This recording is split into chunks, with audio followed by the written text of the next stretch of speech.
gentlemen. I know I'm about 4 or 5 minutes late.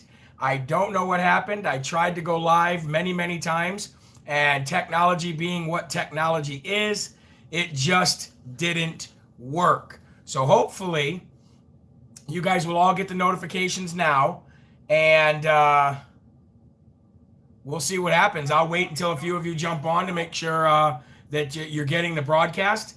It looks like we're starting to get some people join in now. So thank you very much. I'm sorry about the technical difficulties. When it comes to electronics and digital world, we're kind of at the mercy of the digital world. So if you can, chime in. Let me know where you're from. We got, who we got here? Sandra Bryant says here, you know what? I'm going to take my glasses off for a little bit because it's really, really dark in this room. Nothing here at the Hyatt in Orlando. Sean Schroeder from lightspeedecommerce.com. Check him out. David Bloom from Lakeland, Florida. Jessica M is here. How you doing? Marita Cogburn from Kentucky in the house. How you doing? Jessica M. Jessica Ross, good morning. Haley Main from the great state of Ohio. We got Jason Dunbar from Pembroke Pines, Florida. Somewhere near me, I would guess. April McDonough, I think that's how you pronounce your name. Gerard Hine from Tampa, Florida. I used to live in Tampa many, many years ago. Tina Hughes from the great state of Tennessee is in the building. How you doing, Tina? Alicia Wida says, shout out from California. That's a good nickname for that state. Kevin White, how are you? Mario Soros from Pennsylvania. Thank you for joining in. Sorry about being late. As I said, I tried to go live like 3 or 4 times. It just wouldn't work. CC, how you doing from Virginia? We have Cindy Blevins from, I didn't catch where that state was from. Emily, how you doing? She says, shout out. Gina Kirkland, how you doing? Thank you for joining in. Evelyn Harris from Michigan, good to see you. Judy Steele is in the house from Georgia. And you'd be happy to know that I'm going to be interviewing John Fredericks, who's from Georgia, who's been a honey badger down there. Let's see, we got Adriana Skirvin from the red state of Kentucky. Shout out to Michael Rusi from Florida. Thank you guys so much for joining in today. I'm sorry for the technical difficulties. I'm sorry for being late. As I said, if you're just joining in, I tried many times to go live right at 11 o'clock. I even hurried up here from the convention to get here in time. And yes, I don't have the glasses on today because it's really hard to see in this room. So you get to look at my ugly mug in my eyes today, which is a very, very rare thing here on Live from America. Shout out Dara Usin from Cuomo, New York, she says. All right, guys, if you're new to the show, or even if you're not new to the show, what we do is we give our honor, our attention, our love, our respect, and our worship to the Lord Almighty, because without God, none of this is possible. It's so great when you're traveling and you're away from your kids and you're away from your beautiful wife and you're away from your life. It's so great to be able to bring God with you. It's so great to be able to bring God with you wherever you go, and you know that he'll never leave you. And that's pretty much what this verse is about today. So today we're going to be speaking from 2 Thessalonians 3:3. And that says, the Lord is faithful. He will strengthen you and guard you from the evil one. Okay? And when I think of that, it's so, so true that when you finally give your life over, when you finally accept that relationship, that not even the hardest situations can separate you from God, from God's strength, from God's protections. So today, make sure you take a closer look at what Thessalonians actually means, ladies and gentlemen, because I'm telling you that the evil one, and we're talking about Satan, and he comes in many, many forms. He comes in the forms of politicians. He comes in the form of friends sometimes. He comes in the form of coworkers. Always somebody is trying to, or the evil one is using somebody to try to tear you down. But as long as you can bring God with you wherever you go, you never, ever, ever have to worry about it. Because it's almost like the armor of God, which we hashtag constantly. You know what I mean? One of my favorite sayings. And somebody, Roxy says, wearing the armor of God hoodie today. Thank you, Roxy. I actually ordered a bunch of gear too, and it's actually taken quite a while to get here. So if you ordered something and it's taken a little while to get to you, don't worry, it will come. Okay. So Lisa says you're missing Ted Cruz. Actually, I was down there and I was trying to get an interview with Ted Cruz, and he was mobbed by reporters. And I got good footage right next to him, but I couldn't actually speak to Ted. But I did get some great interviews with some other folks, and I actually was just trying to upload my interview with Brian Glenn from Right Side Broadcasting. So somebody said Ted is killing it right now. I'm assuming that Ted is speaking in the main ballroom because he was already doing his tour. He went to OAN, and I was there trying to get an interview with him at OAN.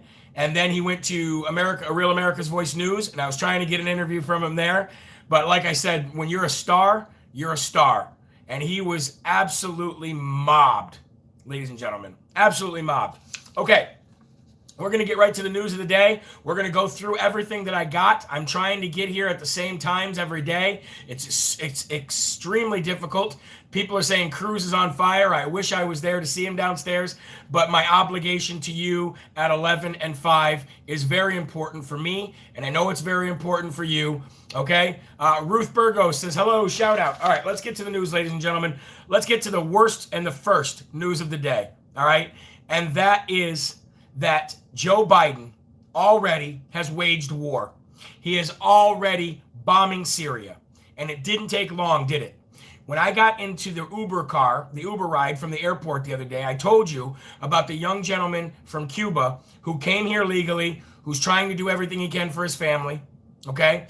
And what did he say? If you go back and watch that video, he said, Biden is a bad guy. He likes to start wars. He will start wars. And he was 100% correct, ladies and gentlemen. Biden has already approved the bombing in Syria. The U.S. carried out airstrikes against Iran-backed militia in Syria in an operation that was approved by President Joe Biden. And the funny thing here, ladies and gentlemen, is the double standard. The double standard in Hollywood, the double standard among Democrats, the double standard among people who just drink the Kool-Aid. And here's a double standard from a blue checkmark liberal, David French, on Twitter. And he basically, in April of 2018, was tweeting about if President Trump bombed Syria without congressional approval, it's unconstitutional and it's sickening.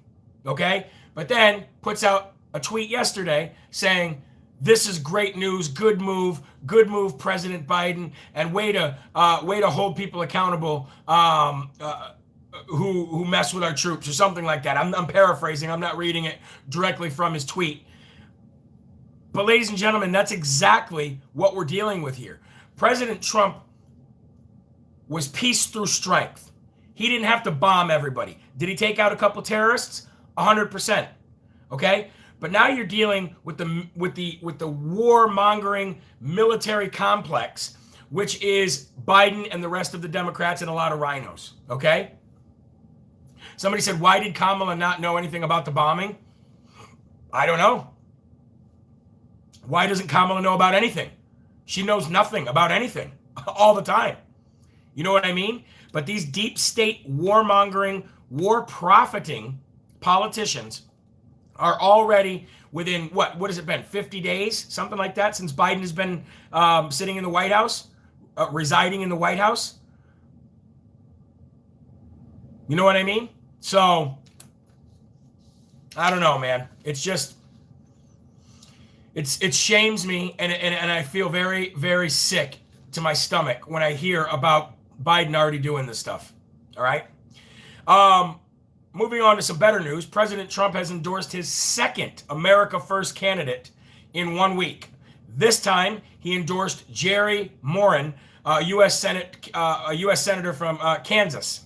And he's continuing to back America First candidates. Now, immediately, as soon as he put out this endorsement for this senator, the left-wing media and the rhinos were already trying to drive a wedge in between President Trump and the people that he backs. by saying, ladies and gentlemen, that even though that Jerry Morin, voted to acquit President Trump, he still was very vocal on the January 6th insurrection and said that President Trump had something to do with it. Well, he didn't say President Trump had something to do with it. Did he fall into some kind of a narrative that said President Trump fed in, President Trump's speech and his rhetoric fed into the insurrection? Yes, he did. But President Trump, this goes to show you that President Trump is not just all about people who he agrees with 100%. This goes to show you the integrity of this man. Because Jerry Morin puts United States first, because he puts America first, that is why he got the endorsement of President Trump. And people that get the endorsement from President Trump are just going to go on and win. Okay? Somebody said, "Where are your glasses?" I couldn't see in here. I couldn't actually see. I don't have my bright lights in here, and I couldn't see with the glasses. So I'm sorry that I didn't wear my cowl for the show. But you guys get to see my eyes today. So a lot of people are like, "Oh, I've never seen your eyes before." Well, here you go. You get to see them for today. So the left, we're going to move on with more left-wing craziness. The left is still attacking Justice Clarence Thomas. All right. Now, this, like I said before, ladies and gentlemen, the last time that the left really came after Justice Clarence Thomas was back when Joe Biden was overseeing that committee. And basically, if you can remember, Justice Clarence Thomas said this is a high-tech lynching. Well, they're doing it more now, all because why? Not because Justice Clarence Thomas is in a hearing where he's going to get confirmed to be a judge or not. No. They're coming after him because of the fact that he but he was one of the judges who wanted to hear the election fraud cases coming out of Pennsylvania. So all because that he was one of the judges, and so was Gorsuch, okay? And so was Alito. These guys are getting attacked, but none of them are getting attacked like Justice Clarence Thomas.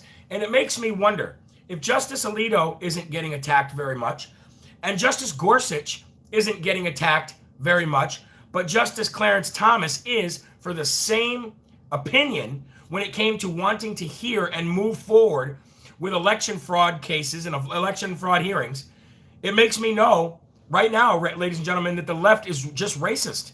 They're just racist. And here's why here's the new form of attack that they're doing on poor Justice Clarence Thomas.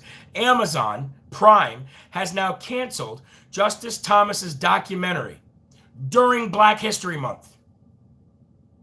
During Black History Month. Now, a lot of people will say it's because he's more vocal, and I just seen that in the thread, but I think it's more than that. I think it's racism. It's good old-fashioned Democratic Jim Crow racism. That's what it is, ladies and gentlemen. That is exactly why Clarence Thomas is getting the hate that he's getting. And for Amazon Prime to remove his documentary during Black History Month, what a sick, sick world that we live in with sick, evil people. But again, going back to the verse of the day, I'm sure Justice Clarence Thomas just walks with God, walks with Jesus daily, and he's not going to let this affect him. But again, how can you really not let it affect you? How can you not let it affect you? They're disgusting people. I just feel so bad for people that get crucified like that just for doing their job. And the left is the most racist people on this planet. They play identity politics. They constantly divide because of skin color. And they're always doing racist things, but blaming it on the right, calling the right racist. They're sick, disgusting people. I don't really know any other way to say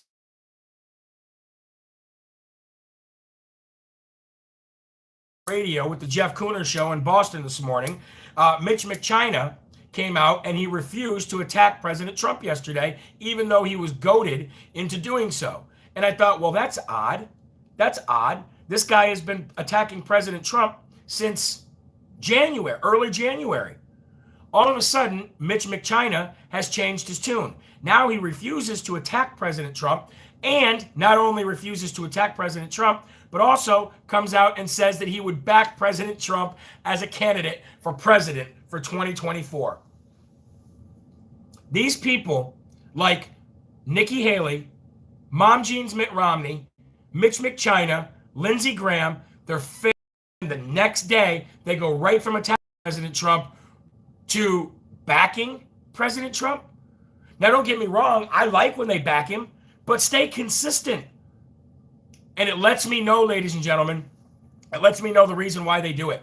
The reason why they do it is because they know that they can't beat him. And every day they see him gain more and more power, and they see him gain. They're going to go to President Donald J. Trump. That's why. So moving on, Washington State approves a ban on open carry at state capitol building. So here we go again, ladies and gentlemen, doing what they don't have the right to do, trying to take away God-given rights, not man-given rights, but God-given rights in our Constitution, written by our founding fathers. Here they go again, going against the grain. Shall not be infringed, ladies and gentlemen. Shall not be infringed. Yet here they go again, going against the Constitution, going against the rights that we have as Americans, and now the Washington Senate bans an open carry at the state capitol building in Washington. Somebody said I've been buffering. I'm very sorry.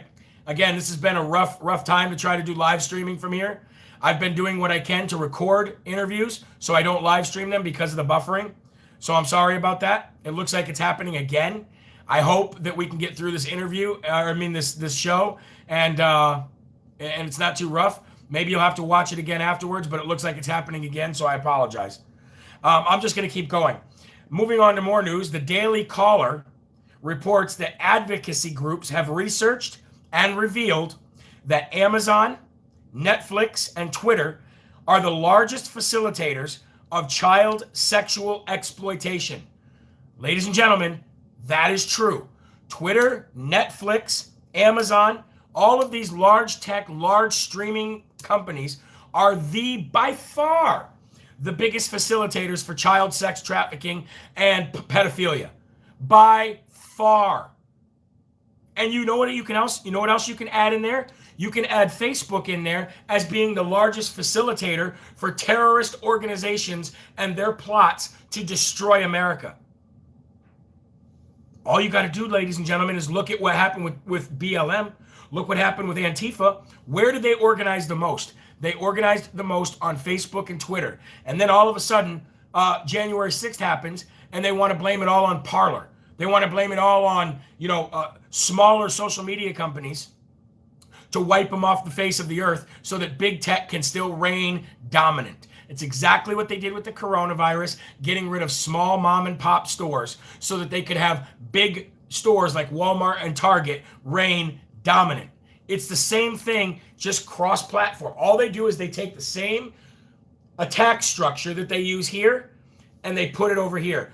Somebody, Mike just said, remember the cuties on Netflix? Exactly. They're facilitators of child trafficking. They're facilitators of pedophilia. They're trying to make pedophilia part of the LGBTQ ABCXYZ club, like it's something that people can't help. Excuse me, you can help having sex with a child.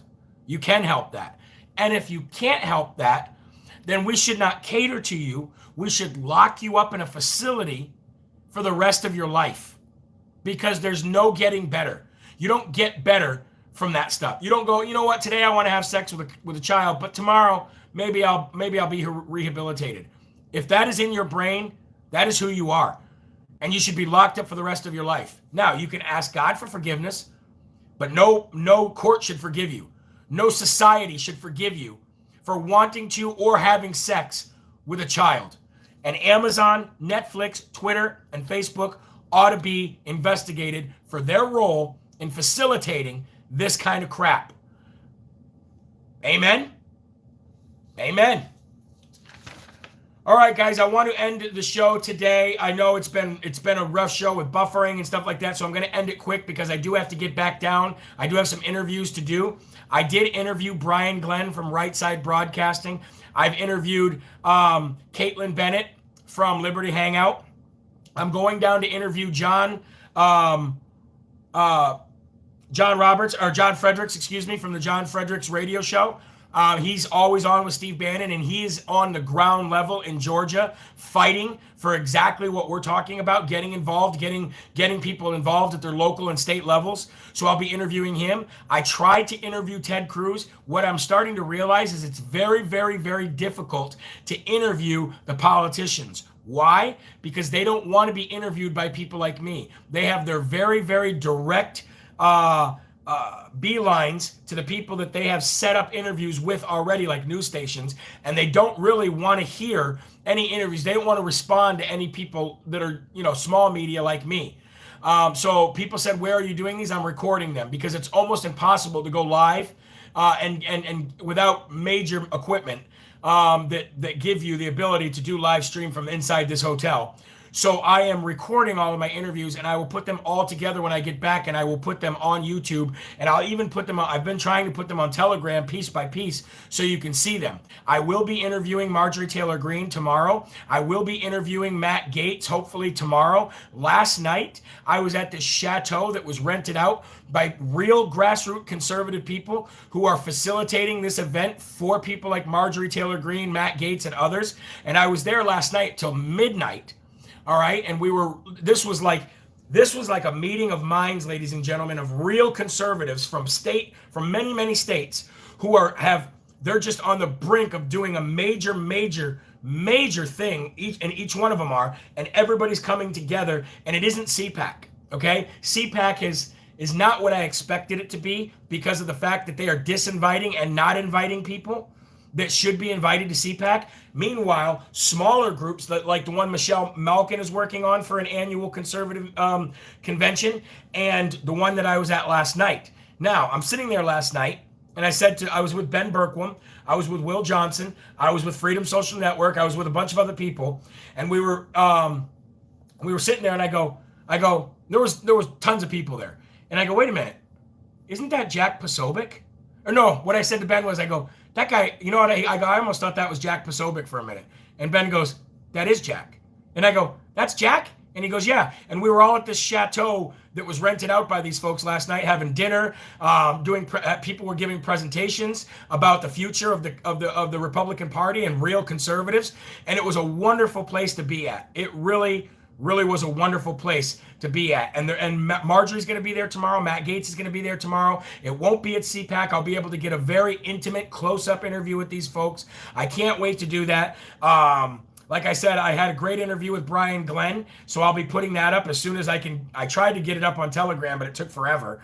And this morning, make sure you check out my interview with iHeartRadio with the Jeff Cooner Show in Boston, because that was a wonderful interview that I had with him. And I'll be going down here in a little bit to get an interview with John Fredericks. And I've come to realize, ladies and gentlemen, that I won't be interviewing a lot of politicians here. Who I'll be interviewing is people who are on the ground level fighting for Republicans, fighting for real conservatives, fighting for President Trump, fighting for the future of this country, fighting to open schools, fighting to take power back from the federal government and put it back in the state where they belong or where they reside. Those are the people that I will be getting a majority of my interviews with. And I am glad that God is directing me to do so. Because if these politicians don't want us to interview them, then you know what? Hey, it is what it is. We'll interview the ones we can, and then we'll interview real people on the ground fighting. So those are the kind of interviews you're going to see. And as soon as I get done here, as soon as I get home, I'll put them all together. I'll share them all with you. All right? Guys, thank you very much for all your support. Thank you for going to JeremyHerrell.com. Thank you for donating. Thank you for becoming a monthly donor, buying stuff. All of that helps do what I'm doing. I will continue to fight for you regardless of any situation. Thank you for everything, you guys. Truly, it is a blessing to have you all here. Okay? So remember, there are right ways, there are wrong ways, but there's only one Yahweh. So stand up tall, keep your shoulders back, keep your chest out, and your head up high. Because you are a child of God, and no weapon formed against you will ever prosper. Please share these videos, because as CPAC is going on, we're not getting the amount of viewers that we normally get. So make sure you get them out to people, and I will try to be back here tonight at 5. But I might even become live before then, because I've got some surprises to show you. So have a good day, ladies and gentlemen. God bless you, and we'll see you later.